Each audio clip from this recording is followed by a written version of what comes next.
Hello everyone, welcome to my YouTube channel. आज मैं आपके लिए एक और लर्निंग वीडियो लेके आया हूँ। लास्ट वीक मैं आपके साथ शेयर कर रहा था कि चैनल में सपोर्ट निफ्टी बार बार सपोर्ट ले रहा है, रजिस्ट कर रहा है। तो एक जन ने कमेंट किया था सपोर्ट रेजिस्टेंस वर्सेस ब्रेकआउट या ब्रेकडाउन में क्या डिफरेंस है।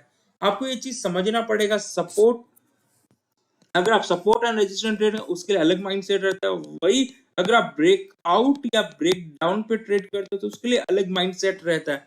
अगर आप पहले सपोर्ट एंड रेजिस्टेंस अगर ट्रेड करेंगे तो उसमें आप अगर ब्रेकआउट ब्रेकडाउन ट्रेडिंग तो उसके लिए मुश्किल होगा। ऐसा नहीं है कोई भी चीज इम्पॉसिबल है।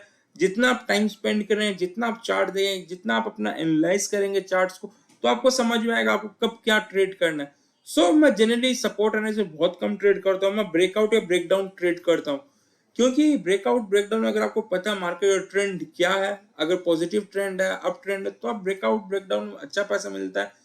ब्रेकआउट ट्रेंड कब काम कर, जब मार्केट ट्रेंड अपवर्ड है। वही अगर मार्केट ट्रेंड अप डाउनवर्ड है और सेक्टर का भी जो है स्टॉक उसका भी डाउन ट्रेंड है, तो वहां पे आप ब्रेकडाउन भी प्ले कर सकते हैं। वही अगर आप सपोर्ट एंड रेजिस्टेंस ट्रेड करें तो आपको ऐसा स्टॉक ढूंढना पड़ेगा जो कुछ महीनों से साइडवेज चल रहा है, एक रेंज में ट्रेड कर रहा है। मैं आपके लिए एक स्टॉक एग्जांपल लिया हुआ 3M इंडिया। अगर आप देखेंगे 3M इंडिया यहाँ पे जुलाई 22 से लेके लगभग मार्च तक एक ही एरिया में ट्रेड करा, मई में एक एरिया। लगभग एक साल से स्टॉक एक एरिया में ट्रेड। आपको ऐसा स्टॉक ढूंढना जो 2 महीना 3 महीने से एक ही रेंज में ट्रेड कर रहा है। अब आपको करना क्या, आपको देखना है कि वो स्टॉक कब बार बार किस एरिया के पास आके रिवर्स हो रहा है। अगर आप देखेंगे ये स्टॉक इस एरिया के पास आ रहा है, मैं कभी भी सपोर्ट है ना, इसमें एक लाइन नहीं होता है, एक वैल्यू नहीं आता, वो हमेशा एक जोन रहता है 2% 3% का।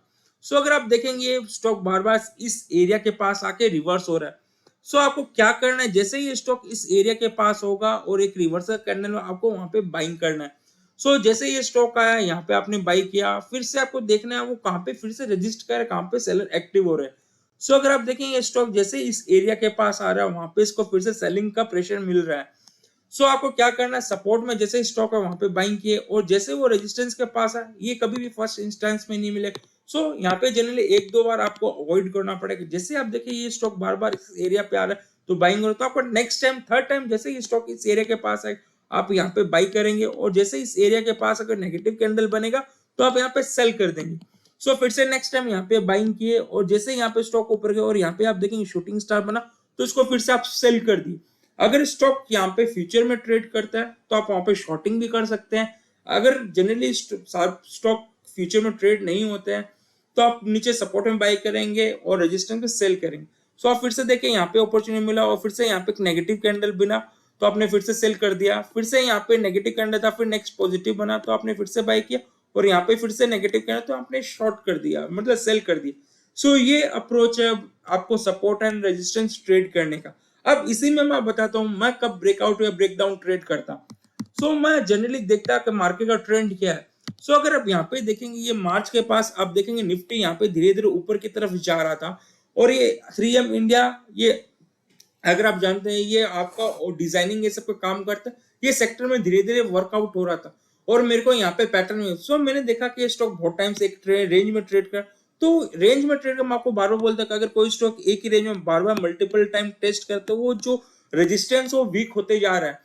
अब मेरे जैसे स्टॉक नजर में आएगा, मेरे को दिखिए मार्केट ट्रेंड में, और अगर आप यहाँ पे देखेंगे ये स्टॉक ने यहाँ पे वीसीपी पैटर्न बनाया, और अगर आप बड़ा में देखेंगे कप विद हैंडल बना है। जैसे ये स्टॉक यहाँ पे आके निकलेगा तो मैं इसमें ट्रेड लेने वाला हूँ, क्योंकि तभी मैं इंटरेस्टेड हूँ। अगर कोई सेटअप मिलता है, मैं आपको आप मेरे को फॉलो कर रहे तो मैं cup with handle VC pattern बहुत अच्छे से फॉलो कर रहा हूँ, उसको अच्छे से इंप्लीमेंट कर रहा हूँ। मैं आपको बार बार बोलता हूँ आप अपना सेटअप स्ट्रेटेजी को डिफाइन कर लीजिए। अगर आप मल्टीपल 10-20 स्ट्रेटेजी में ट्रेड करें तो आप कभी भी सक्सेसफुल नहीं होंगे।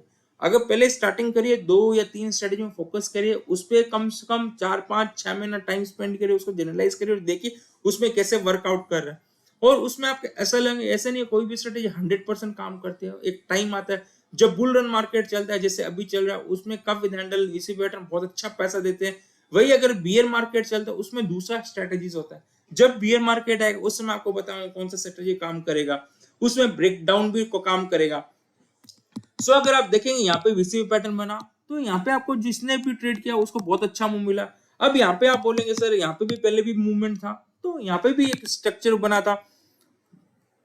सो यहाँ पे अगर मल्टीपल टाइम टेस्ट हुआ, अगर सपोज करें यहाँ पे अगर ब्रेकआउट देके या यहाँ पे अगर मैं ट्रेड लेता और यहाँ पे अगर ये यहाँ पे ब्रेकआउट दिया नहीं था प्रॉपर, अगर देके नीचे गिरता तो मैं अपना जो एसएल था उसको रेस्पेक्ट करता एग्जिट कर जाता, क्योंकि मेरे को पता है जब मैं गलत हूँ तो मेरे को मैक्सिमम 3 से 4-5% देना। और एक और चीज आपको बोलूंगा, अगर आप ट्रेडर है, आपका जो स्टॉप लॉस है वो मैक्सिमम 8% के ऊपर नहीं होना चाहिए, क्योंकि इसका एक रीजन है, साइकोलॉजिकल रीजन है।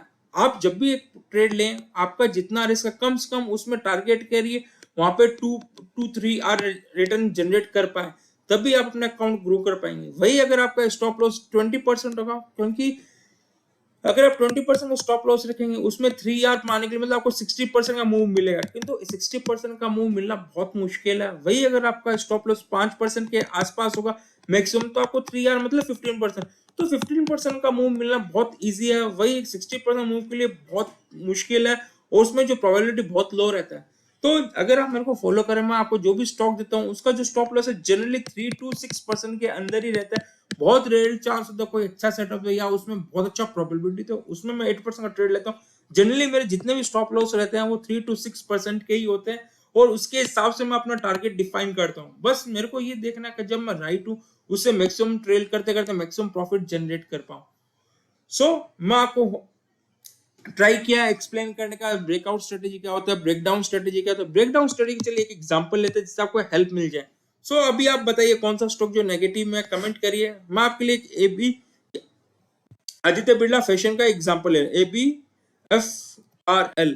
सो ये स्टॉक बहुत टाइम से डाउन ट्रेंड में है। अब आपको उसमें ट्रेड कैसे करना है, आपको ये पता चल गया ये स्टॉक डाउन ट्रेंड में है।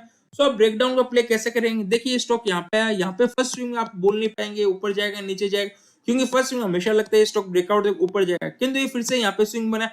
अब यहाँ पे कंफर्म हो गया स्टॉक डाउन ट्रेंड में। सो आपको क्या करना है, यहाँ पे अगर जैसे ही ब्रेकडाउन देगा आपको यहाँ पे प्ले करना है। सो आपने ये देखा, अब ये देखिए ये स्टॉक यहाँ पे ब्रेकडाउन थे, तो यहाँ पे आपने अगर शॉर्ट किया होगा तो इधर आपका एसएल ट्रिगर हो गया। सो ये जनरली होगा जब मार्केट में आप ट्रेड करेंगे तो आपका एसएल लगेंगे। बस आपको फोकस करना है कोई स्टॉक डाउन ट्रेंड, तो जब भी आपको मौका दे फिर से आपको शॉर्ट करना। सो जिन्होंने इस बार शॉर्ट किया उसने बहुत अच्छा पैसा कमाया, उसके बाद देखिए बहुत अच्छे से उसको अच्छा रिटर्न मिला होगा। ये स्टॉक मैंने क्यों लिया, क्योंकि ये फ्यूचर में लिस्टेड है तो आप उसको ट्रेड कर पाएंगे। वही अगर कैश स्टॉक है तो उसको आप शॉर्टिंग नहीं कर सकते हैं, आपको अपना लिस्ट बनाना पड़ेगा अगर आप शॉर्टिंग का ट्रेड करना चाहते हैं। और ये जनरली कब अच्छा काम करता है, जब मार्केट डाउन ट्रेंड में, क्योंकि आपको पता है दिसंबर से मार्केट में बहुत जबरदस्त गिरावट है, तब यहाँ पे अच्छा सक्सेस है। वही अभी देखिए ये स्टॉक डाउन ट्रेंड में है, किंतु यहाँ पे अगर किसी ने शॉर्ट किया यहाँ पे बड़ा मूव नहीं मिला होगा, क्योंकि इस पीरियड में अप्रैल से मार्केट अब मार्च अप्रैल मई जून से मार्केट अप ट्रेंड में। सो उस समय सक्सेस लो रहता है अगर आप ब्रेकडाउन स्ट्रेटेजी में ट्रेड करते हैं।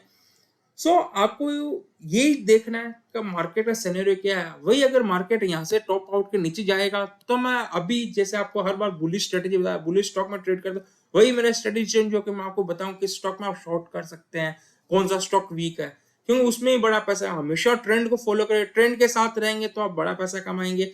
बस प्रॉब्लम क्या है, रिटेल पब्लिक को शॉर्ट करना आता नहीं है, उन्होंने कभी सोचा नहीं है, माइंडसेट उनका कभी ट्रेंड नहीं है कि वो स्टॉक को बेच पाए, वो अपना प्रॉफिटेबल स्टॉक को ही नहीं बेच पाते, तो मार्केट में आगे शॉर्ट कैसे करेंगे। होप आपको वीडियो अच्छा लगा उसे लाइक करिएगा और चैनल सब्सक्राइब करिए और कमेंट करिए। अगर आपको कुछ भी क्वेरी है तो मैं नेक्स्ट वीडियो उसको क्लैरिफाई करूंगा। Thank you.